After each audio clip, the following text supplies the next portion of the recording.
Hello, hello, and welcome everyone. Today I'm going to be interviewing Matt Bush. Matt Bush is my next level neuro mentor. He also teaches for neurosomatic intelligence as well. So that's kind of the physical side of what neuro can do, and it's kind of the emotional mental health side of what neuro can do. Matt is just a fantastic human all the way around. He's ridiculously smart. All the things that he has done, it feels like he's lived multiple different lifetimes. In fact, when you talk to him about his experiences and then he gets into talking about neurology. So this is just going to be a fun conversation because he just knows so much about so many different things. So welcome, Matt. Thank you for joining me. Yeah, absolutely. Honored to be here. Thanks, Joe. So how long have you been teaching neurology? 2010, I started in teaching. I'd been doing neuro since about 2004 for myself, kind of as an athlete and recreational athlete, and had some injuries from sports coming out of high school and in my college days. And I was maybe 22 at the time when I learned it, and the doctors were saying, "Oh, you're just getting old." At 22, I have knee pain and ankle pain and stuff like that. And that's when I learned neurology first. But I started teaching in 2010, 2011, and it's been quite the journey. Is there any professional sports that you haven't worked with? Like you've done professional soccer players, you've mentioned in trainings, you've mentioned football players, you've mentioned pitchers. Like, Yeah. is there any sport that you haven't worked with?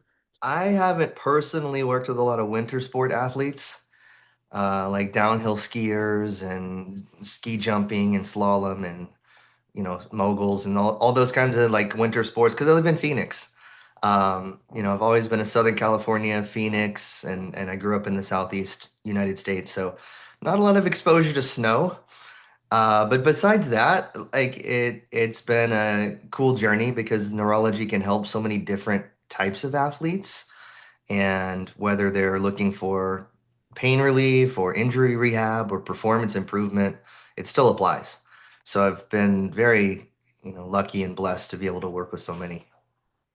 And that's been kind of one of my hard things, wrapping my head around, right? Like I learn all of this neurology information, and then you hear the history of somebody or you watch somebody's gait and you like get to know, but actually what they care about and how much that matters, Mhm. um, for them wanting to participate in this weird thing called neurotraining, Yeah. has been pretty eye-opening. Yeah. Uh, you anything you care to share about that? Like, Sure. Yeah. I mean, I look at it as if if at the end of the day, we're all behavior change coaches. It doesn't matter if someone listening is a physical therapist or personal trainer or mindset coach, or if you work with other humans in any capacity to try to help them with their health, their performance, their pain relief, if there's going to be an active component, you have to become a mindset coach and a behavior change coach for your patients or your clients. It's not really enough to just give people a set of exercises and expect that they're going to complete them successfully. Most people don't, is the truth of it. And in the research, this is older research. It goes back to the days where healthcare providers were looking into things like motivational interviewing and how do we get people to make lifestyle changes when their actual life or death health is on the line. And what they eventually came to is it doesn't matter if you could give someone a pill that says, if you take this medication every day at exactly the same time, it will keep you from having this disease. People largely still don't stay consistent with taking that pill. It doesn't matter that their life is on the line. It doesn't matter that the family is involved or work is involved, or there's very real consequences for not doing the thing. As humans, we have a very challenging time committing to a new change and then staying consistent. Um, I mean, look at the size of the personal development industry. It's wild. And that's so none of that's to knock the clients that you might work with or the individual people who are listening here, but it's a reality that we all need guidance when we're trying to make change in our life. And so yeah, I can hear someone's history. I know the injuries they've had. I can see the current movement compensations or neurological patterns that they are walking around with, and I can go, wow, they need XYZ. There's still the extra layer of how do I help them to engage in that activity that's really going to make a change? Because just telling them about it is usually not going to get the job done. They may not understand, they may not have the buy-in, the emotional awareness to grasp onto it, or they might just be easily distracted, and there's a lot going on. So there's two parts to becoming a really good neuro practitioner, or any practitioner for that matter. One is learning your own skills in your industry, and the other is learning how to actually coach people and help them do what will make a difference. So I think there's two sides to that, you know. So a lot of people can learn the hard skills, but the coaching skills take a little bit more time and experience. I would agree.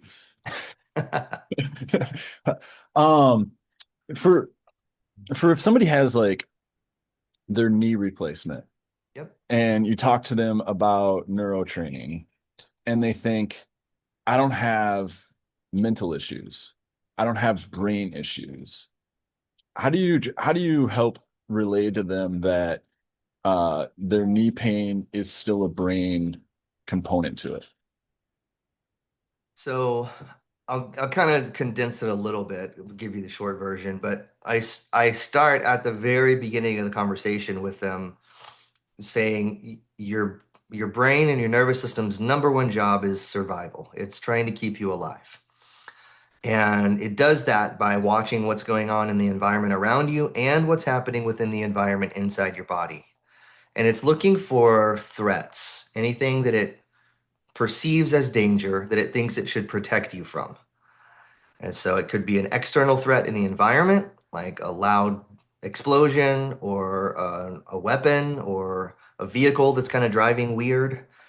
It could be overexposure to light or sound for some people. And then the internal environment, it could be like gut issues or joint issues, muscle injuries, actual like biomechanical or musculoskeletal problems that we might have as humans. But as it's surveying all of these different inputs and like your sight, your hearing, your smell, your taste, your touch, your movement, your balance, your sense of direction, it takes all these inputs and it's filtering through them looking for these threats, but it's looking for them in a predictive way. It's going, am I going to be safe in the next few moments? And sometimes that prediction can get a little off. Like, for example, with the knee replacement, maybe there was actual tissue injury going on in the knee, maybe a broken down meniscus, degeneration of the connective tissue, torn ligaments and tendons, like whatever it might have been. Doctors go in and they put the new knee in the body, but then the brain has to update its predictive process because it's still going, hey, I'm still feeling things around that knee, and it's still predicting danger. So basically, when our brain predicts danger, pain is one of the things it can use to make us be careful. It's like getting our attention, telling us to slow down, be cautious, or maybe even stop doing what we're doing. So think of pain like an action signal. Pain doesn't always mean there's an injury. Often it does, but not always. And injuries don't always have to have pain. And we can talk about that a little bit later. But I tell my clients that I'm working with the brain's prediction process still needs to be updated to match the fact that you have a new knee. Because the hardware in your leg is brand new, but the prediction and the mapping and how the knee is used by your brain is still running on the old program. So it's very possible that the brain can still be predicting danger or sensing danger because sometimes after years and years of training or conditioning, like while I had the bad knee, it may have like come to understand that anything out of the normal walking is endangering for that knee. Anything besides just going from point A to point B is going to be a problem. So I go get the knee replacement. The doctors do a couple of days of ambulation and rehab, and then I get sent over to physical therapy, and I go in once or twice a week for physical therapy. They do my exercises. That's the minimal amount of actual rehab needed to get back to activities of daily living. It doesn't go as far as actually fully repatterning the mapping and the prediction that lives in your brain. So it is still possible to continue to get pain even after the surgery. And that being said, it could have been a successful surgery and we're still having pain because it's a brain issue, it's not a knee issue. And how often does, it's a brain issue, it's not a knee issue, help somebody doing neuro training prevent themselves from having a knee or hip replaced? Um, I don't have a number on that, like how often does it actually happen or the frequency. Um, I've seen it happen before, so I know that it's possible. In fact, several years ago, I wasn't working with this client, but I was working as an educator and had been teaching classes on neurology. And we got a call from an orthopedic surgeon who was just absolutely going off, yelling at us over the phone. The poor guy who picked up the phone to answer it got an earful that day. The surgeon was like, "How dare you teach personal trainers how to do these exercises and how to use these tools? My patient just canceled their shoulder surgery. They were going to be scheduled for surgery next week. We've had this on the books. Now they called me back and said they're pain free and they have full range of motion. How dare you step in and get in the way of a medical procedure?" And we're like, "Well, that's great news." Like, no pain, full range of motion. We don't need a surgery. That's perfect, you know? But this surgeon was fire mad because, he thought maybe someone was overstepping their bounds. But I think at the end of the day, someone canceled a surgery. As a surgeon, you're getting paid to do surgeries. And so when someone takes one off the board, that's not a good thing for your business. Um, but from our side of it, it's like, that's amazing. We think need surgery sometimes because the pain is so bad, or people kind of get in this mindset of, I've tried everything. And yeah, maybe from a biomechanical lens of working with a traditional general practitioner, physical therapist, orthopedic doctor, maybe they have tried all of their normal conservative approaches, which means, they've been through physical therapy, they've done all the corrective exercise, they've gone through the hands-on treatments from a massage therapist or an osteo or athletic trainer or whatever. They've gone down the route of doing the injections, like they've done PRP, they've done stem cells, they've done cortisone injections, and none of that stuff works. Well, from a medical perspective, yeah, you're correct. The next step is surgery. That's all they have left to offer. And many times along that process, the doctors have already said, we can't really tell what's going on here. We can't see anything on your x-rays or your MRIs. There's nothing showing up in your lab work that indicates any kind of injury or disease process. So if it progresses to the level of surgery, they're either doing exploratory surgery to hope that they find something that's biomechanically wrong, or they're doing a joint replacement if possible, because hey, if you got pain in the joint and we can't figure out what it is, let's just replace the whole thing and then it'll be good as new. That's so silly to me because I go, the pain doesn't live in the shoulder, the pain's coming from the brain. And I've seen people with shoulder pain, knee pain, hip pain, low back pain because of like a visual issue or a vestibular issue, which is their inner ear, like their balancing system, or because of breathing problems.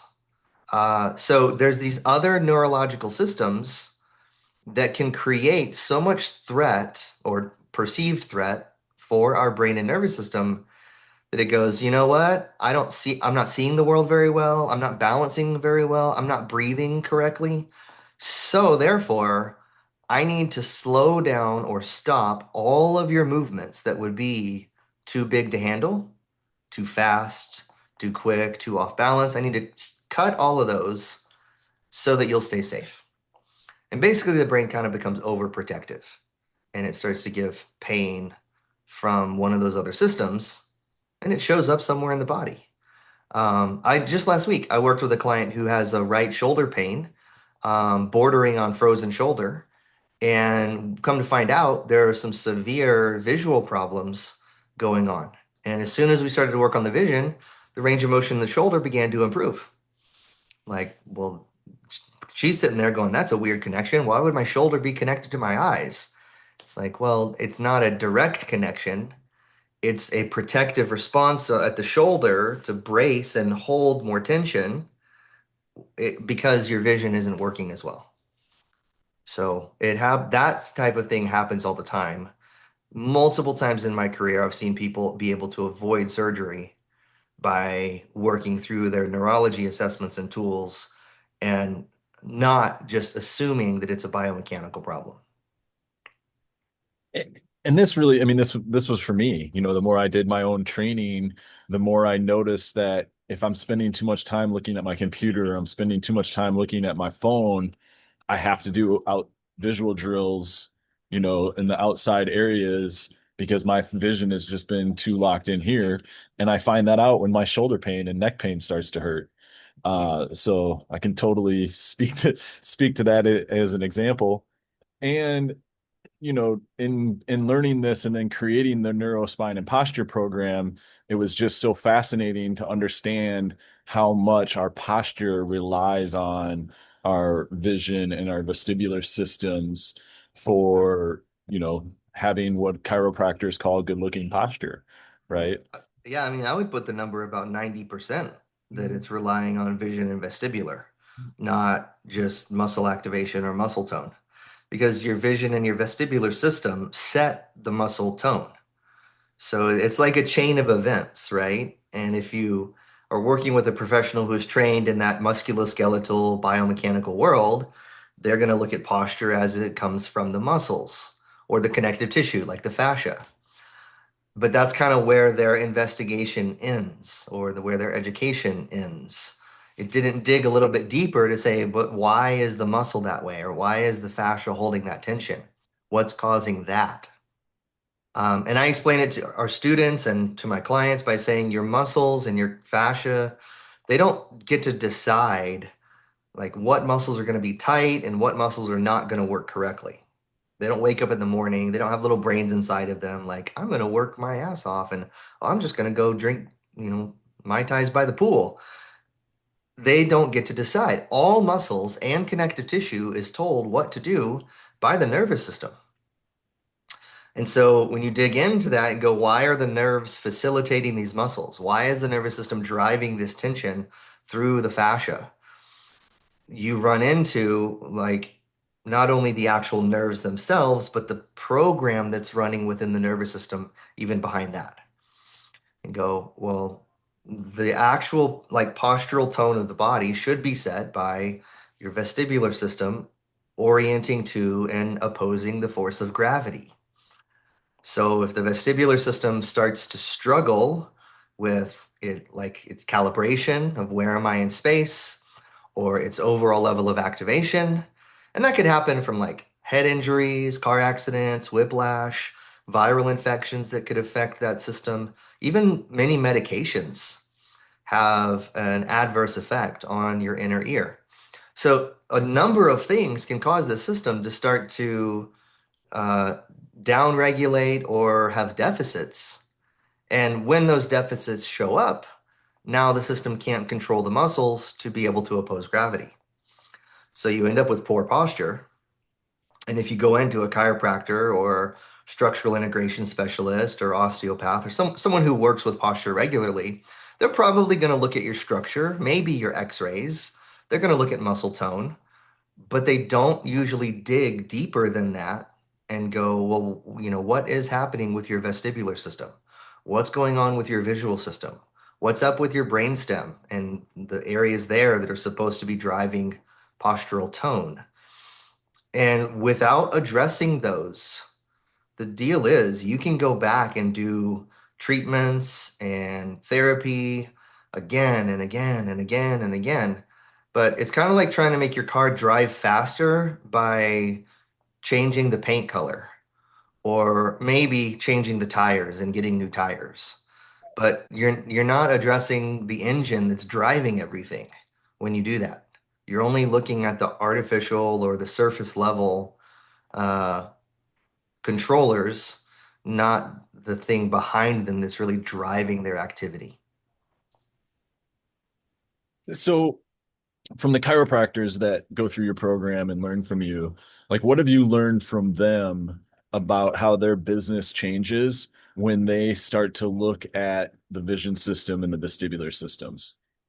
So two things are the big ones that happen. Number one is their tools become more sticky. I would say more powerful, but there's a lot of power in traditional chiropractic, even as it affects neurology. So I'm not dishing on that.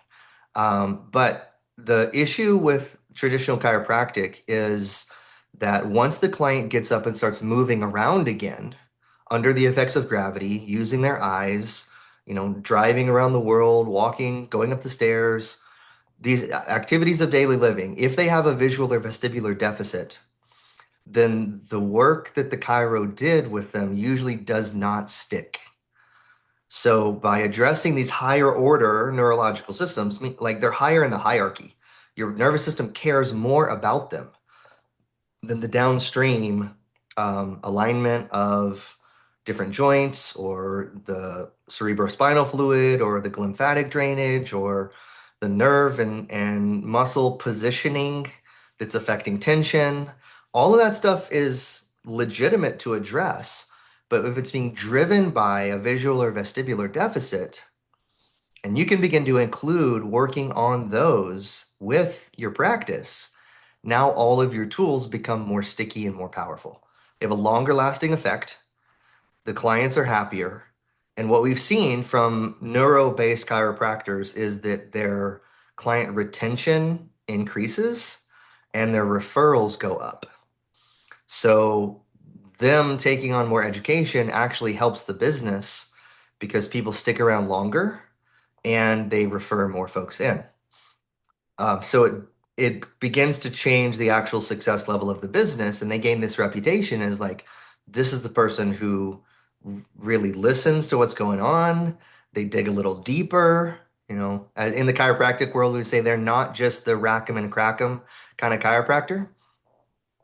They're listening, they're digging deeper, and they're looking beyond these musculoskeletal and structural issues into the systems that are driving the nervous system dysfunction, right? And I mean, I have high level of respect for chiros, for physical therapists, for osteos. Like, I'm always impressed when I get into a conversation with these folks about their level of understanding of how their tools affect the nervous system, because most are very well trained in those areas. Unfortunately, what's missing is from the education side when they go through their programs and their training is that the higher level nervous system stuff is not included in the curriculum. So the tools they have, they connect to the nervous system very well. I always acknowledge that. But there's a big missing piece of the education that they haven't been provided. And when they get that, it really transforms their practice because people get faster results, they stick around longer, and it often will improve their business. While we're on the subject, let's just cover physical therapists and physios as well, because Sure. I know more of them in the program than chiropractors per se. Yeah. So what do you get feedback from the physical therapists of how their Yeah. business changes? And I assume it's probably pretty similar. It is, but there's kind of two different worlds of physical therapy because the reality of running a business in the healthcare space is you can either be insurance based or cash based, or you can try to live in both worlds. But in insurance based physical therapy, which there seems to be a little bit more of, um, the big pressure that has happened, especially in the United States over the last 10 or 12 years, um, well, since the Affordable Care Act, which people call Obamacare, came out, what, 2010, 2012, something like that. Since then, insurance-based physical therapists have been under immense pressure from the patients because the patients have a limited number of visits that are approved in most cases for physical therapy. And if the physical therapist doesn't create a positive change in the first session, that patient is going somewhere else. And the physical therapist's business, their bottom line is based on collecting that insurance payment. If I don't keep patients around, I don't get to collect the insurance. If I don't collect the insurance, well, that is basically my cash flow. So business bottom line really suffers or struggles if the therapist can't create a positive change in the first session because people just bounce to another therapist. They're looking for some level of instant gratification. And so there's a lot of pressure. And so having neurological tools and assessments gives them that extra layer of a tool set to make really fast changes with their patients. Because like patient comes in, generally you have a protocol that you're trying to follow. But if you can stack in some neurological tools at the same time that are known for reducing pain, or known for increasing range of motion and make a demonstrable change, everything gets easier, right? On the cash-based side, often those physical therapists are trying to convince the patient why they should stick around and pay cash. Like there's a sales process that has to happen there because, I mean, most patients are, I'm going to be stereotypical here, so forgive me if this is not accurate for anyone who's listening, but we've heard the story from physical therapists and physios that most patients are coming in looking for uh, therapy that is affordable and that they know they're going to get a certain result in a certain amount of time. Like they go, how many sessions do I have to do? How much is it going to cost? And so a cash-based physical therapist or physio who can show demonstrable changes and make a big impact has an easier time having the conversation with that patient about why they should continue working with them and investing in their recovery because they're going to be layering in this brain retraining along with the actual biomechanical injury rehab or corrective exercise. So it's like another value proposition that they get to add to their business and help their patients have better results. And that's obviously the really cool aspect of doing neuro training is when somebody comes in and we get to go through the assess and reassess process with them and they get to like experience the change in their body, then we get better buy-in. At the same time, sometimes as the trainer, maybe we go to the vision system too quickly and or the vestibular system and they decide that they don't like those drills. Mhm. So how do you explain to people that this kind of like how do you set them up for today we might do some drills that we're assessing so we're finding out what works and what doesn't but it you could end up not wanting to do too much after this session maybe. So the question here is directed at how do we communicate that to the patient or the client? Okay. Yeah, it's usually I will go through on my first session with people, and I recommend this for all of our professionals. The first session with people, you give them what they expect. You don't want to change it up and do like a bait and switch with them at the beginning because it might get a little tricky. And you need a little bit of time to learn their nervous system. So there are some high payoff tools that can be used in the first session, but you want to have an idea of how their nervous system will respond or how sensitive it might be. So to the client, I usually go through what they expect first. And then I say, would it be okay if we try some stuff that you might not have seen before? And I get permission to go into left field. Like, can we try some stuff that's not specifically for the area of pain, but it might have a big impact? So most people are going to go, well, yeah, if it has the potential to help my pain, of course we can try it. Or if it has the potential to help my movement, yeah, I would love to do that. And then you just go slowly. You kind of work gently into it and you let them know what's happening along the way.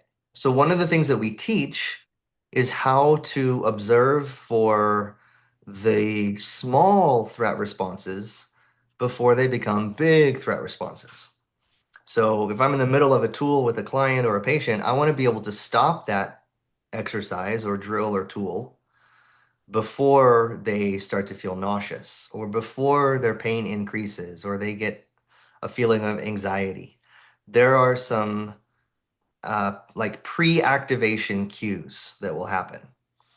And so, as the professional, if you know what you're looking for, you will have the ability to guide the patient into them slowly and carefully and know when to stop before things blow up. It's an interesting learning curve, isn't it? Yeah, yeah, it can take a little time.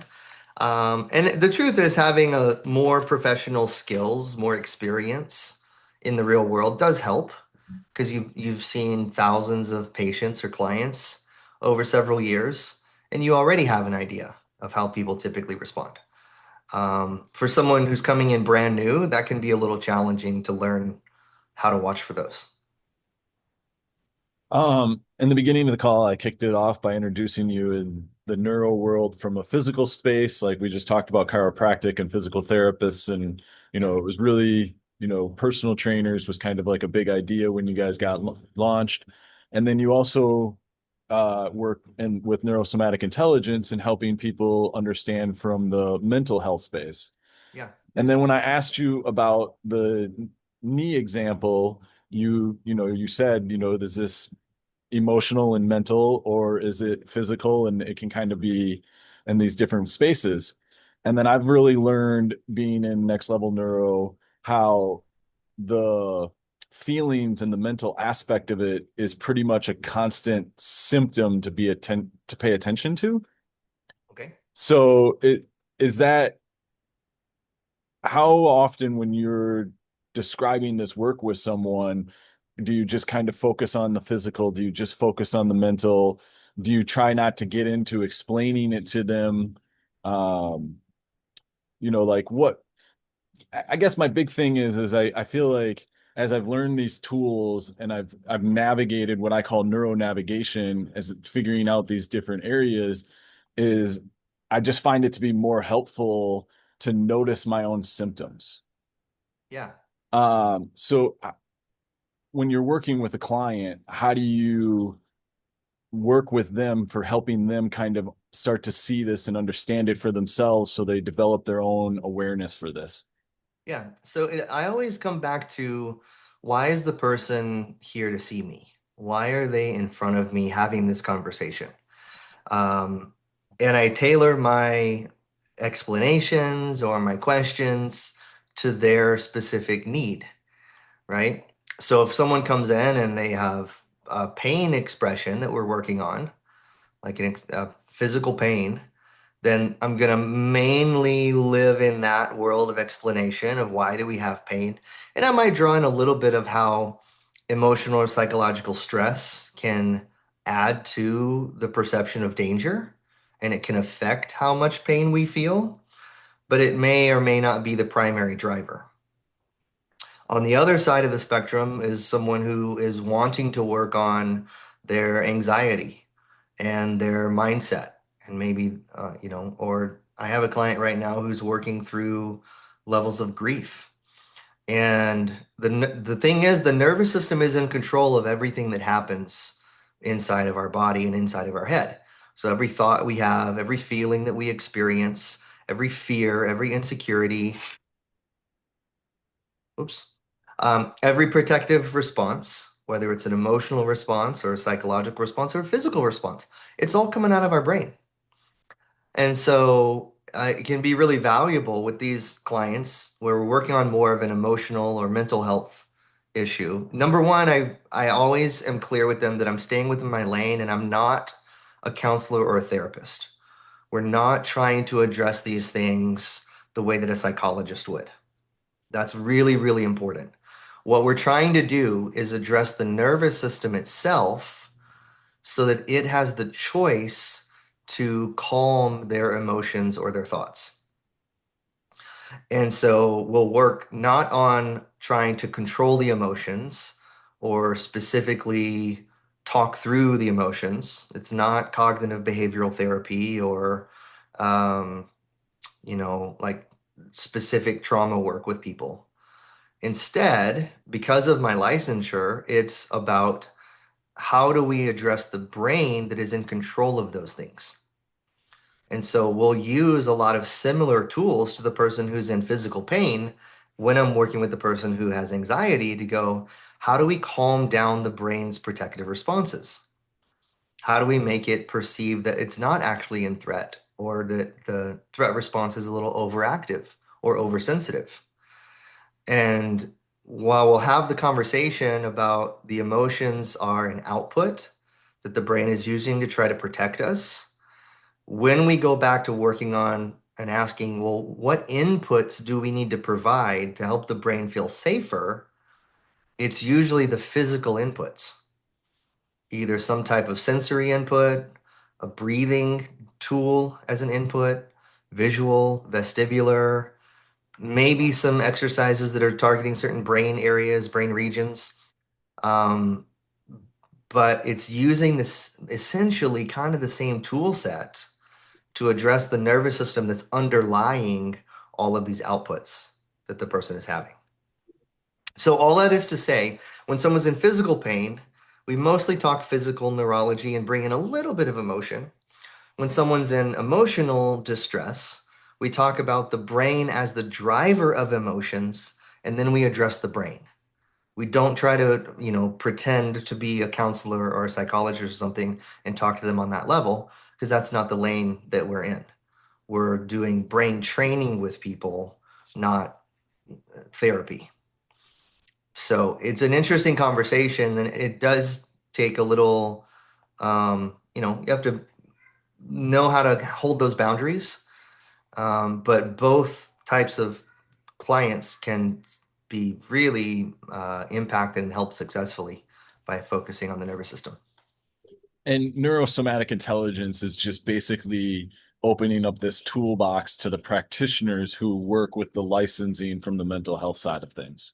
Yeah, so basically the idea of neurosomatic is we've taken somatic therapies, whether that's breath work or body somatics or mental health professionals like counselors, therapists, social workers, um, energy workers, like anyone who works in that world of emotional and somatic processing, and we've given them the tools to address the neurology. Exactly.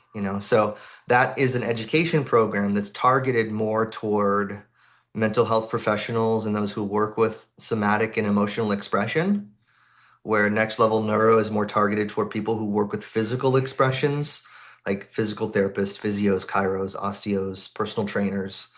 But the nervous system is behind all of it. So the tools eventually look largely the same. So when I got started with Next Level Neuro, it was jump right in. We've got a year program, and that came about because of my background with Dr. Amen. And I was doing the neurology of coaching program with you, and I think I probably asked you Dr. Amen questions 3 weeks in a row, and Yeah. you finally said something along the lines of, Dr. Amen's great. Met him, talked with him, incredible guy, great research, done incredible things for the profession. But would you rather get things injected into your body and do scans, or would you rather watch somebody walk, give them a drill, and then watch them walk and know about their brain without having to do the scan side of it? And I thought that sounded pretty cool. Yeah. Yeah. And so now then I jumped right into the year-long program, but now you've got other programs. You've got a foundations program, you've got a neuro advantage that kind of breaks these things down for people. So if anybody's listening to this call and they're interested, I'll drop the links below the video.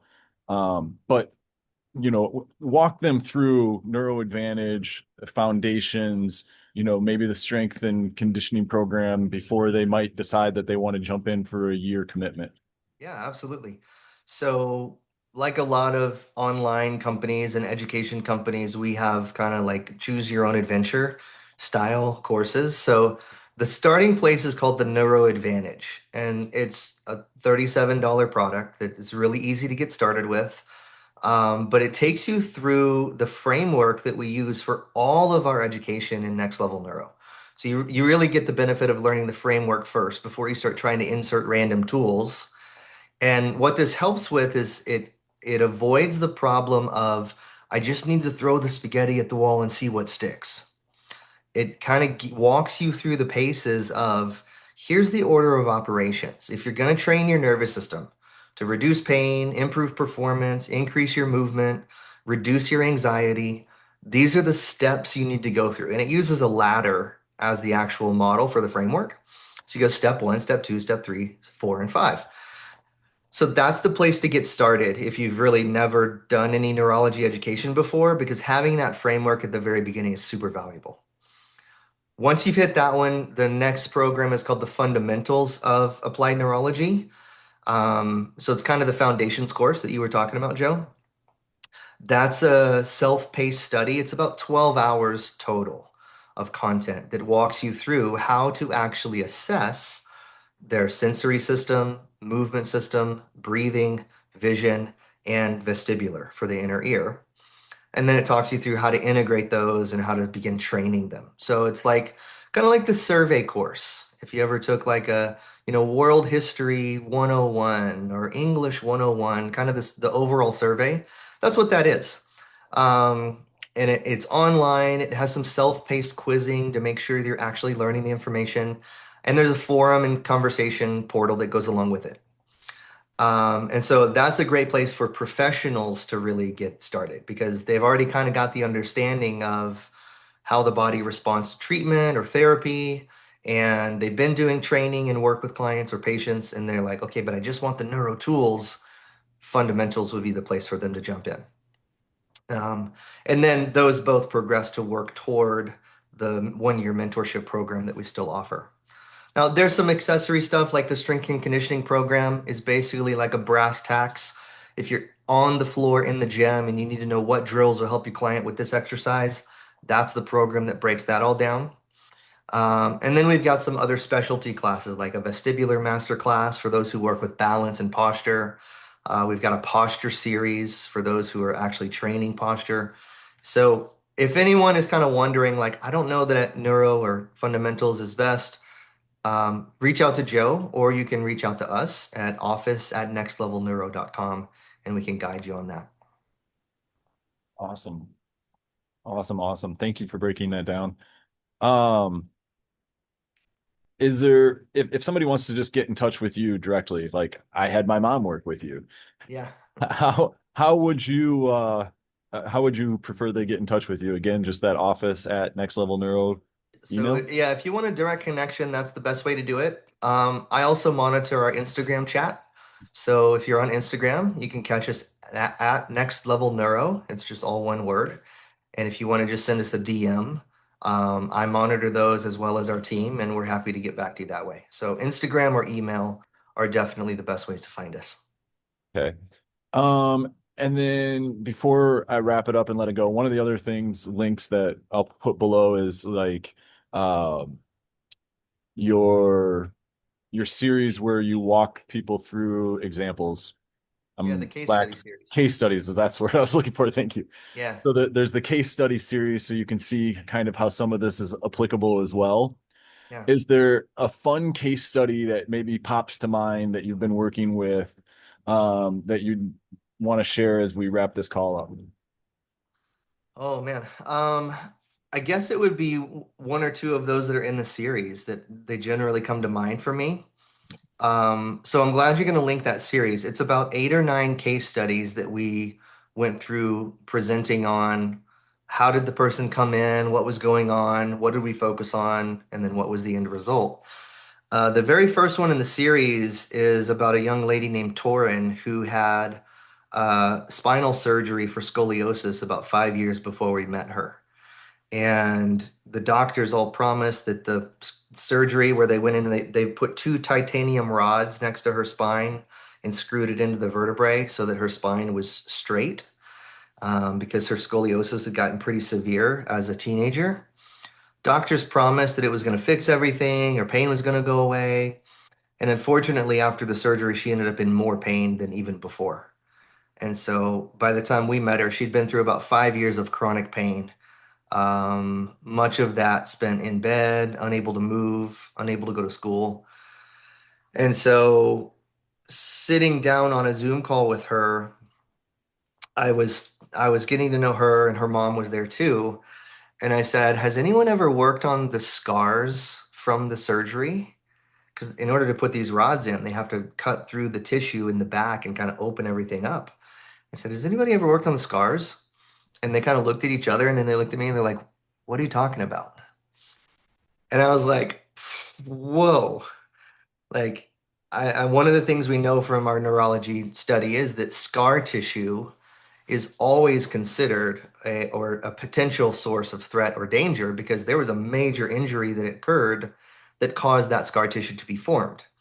And the brain and the nervous system are always trying to protect areas where there's a major scar because they're like, I don't want to go through that again, right? So, I mean, I'm looking at how stiff she is and in pain and immobile and going, maybe if we just give some sensory information to the scars, we have our first step of this journey. And so on the Zoom call, I was like, why don't you grab like a dry washcloth or a hand towel? I want you to just reach under her t-shirt and rub her back with that towel and just give some sensory input into that scar. Just a really light touch, easy rubbing. And they're looking at me like, okay, this seems a little weird. And they did it, they tried it, and her eyes got big, and she's like kind of going, "What's happening?" You can't see it on her face. She's like, "My pain went down. Like, that's the first time in weeks that it hasn't been hurting."